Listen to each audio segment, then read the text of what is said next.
Welcome. I will explain briefly the JSON and YAML data formats. These standards define a format for exchanging or storing data between machines using plain text. JSON stands for JavaScript Object Notation, since it is based on the JavaScript programming language. It was created in the early 2000s, and it is standardized by the ISO, last revision from 2017. It is widely used in APIs and non-SQL databases. The JSON format is simple, easy to create and parse. As an example, let's think how to send the information of a person, such as name, surname, age, etc. Using fixed positions, it is not a good idea. New elements could not be added without previous agreement among both servers. Formats such as JSON solve this problem. This example would be something like this. JSON has 6 data types.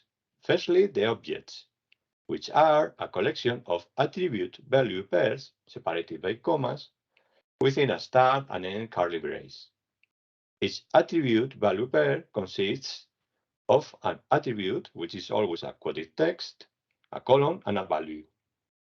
The values can be a text, always quoted, a number like the age, the Boolean true or false, and there is also a null or empty value.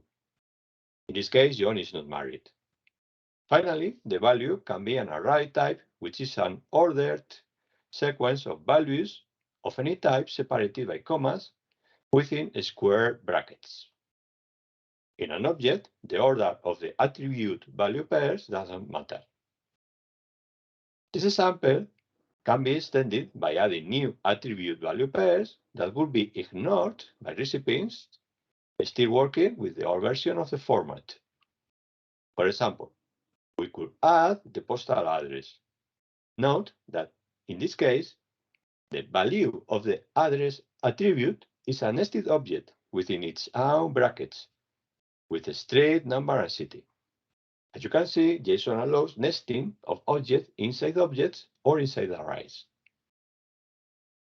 Another relevant format that should be mentioned is XML, Extensible Markup Language, whose first version 1.0 dates from 1998. It is older.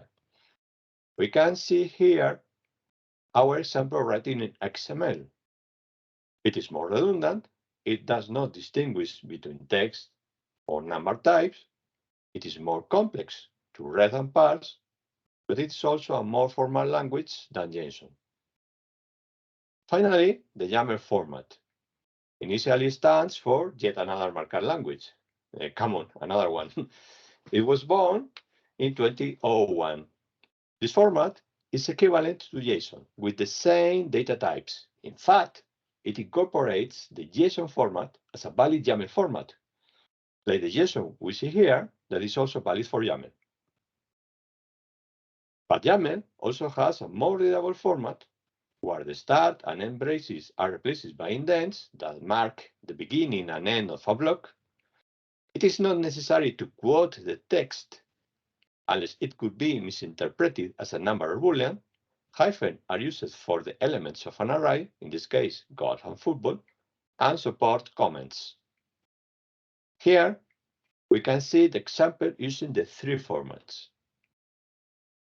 Before finish, I would like to clarify the difference between a data format, what we have seen so far, versus a data model.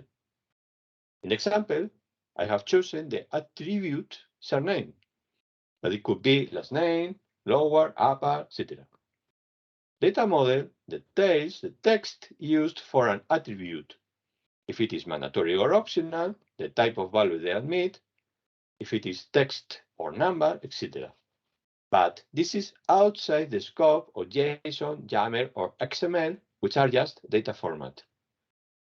Thank you for watching. If you have any questions or comments, please contact us.